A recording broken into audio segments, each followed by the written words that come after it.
see from this one that you can actually see underneath the branches. I mean, this was planted in 1962, so it's an old vineyard, and it still gives, like, I mean, one of these vines will carry probably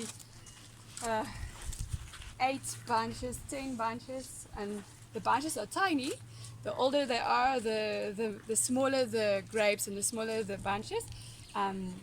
But it's concentrated and the skins are thick, and you get a lot of texture and character from the old vineyard. The younger they are, the juicier they are, and the bigger and fatter they usually are. So it's like a concentration of the cultivar. The new vineyard, we will, while it's establishing, then you irrigate it for the first 3 years, just to make sure that they kick off, and then we stop. So then it's dry land, so the vines go down. So is this different to Stellenbosch? Stellenbosch, you also get dry land, probably on the Botelarij hills. Okay, There's a lot of dry land vineyards as well, and more bush vine as well.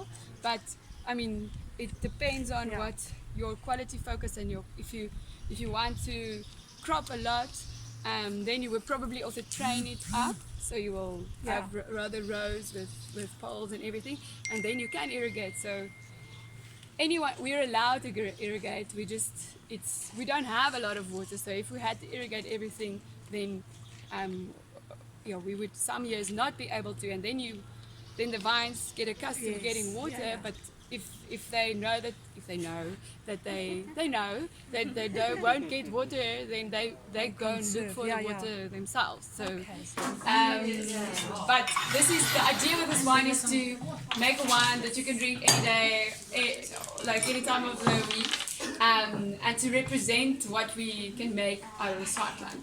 And Cinsault is a grape that used to be planted a lot in the Swartland, also in South Africa. At some point it was the most planted variety. It's a variety that has huge bunches, so the bunches are like the biggest of all of them that I know of wine grapes, and the grapes themselves are also big.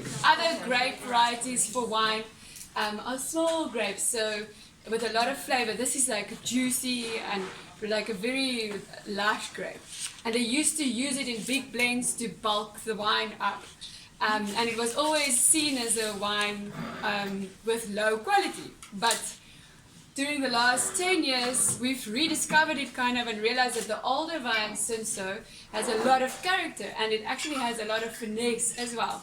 So you'll see that, okay, this has a bit of Grenache and Shiraz in it, but it's a grape that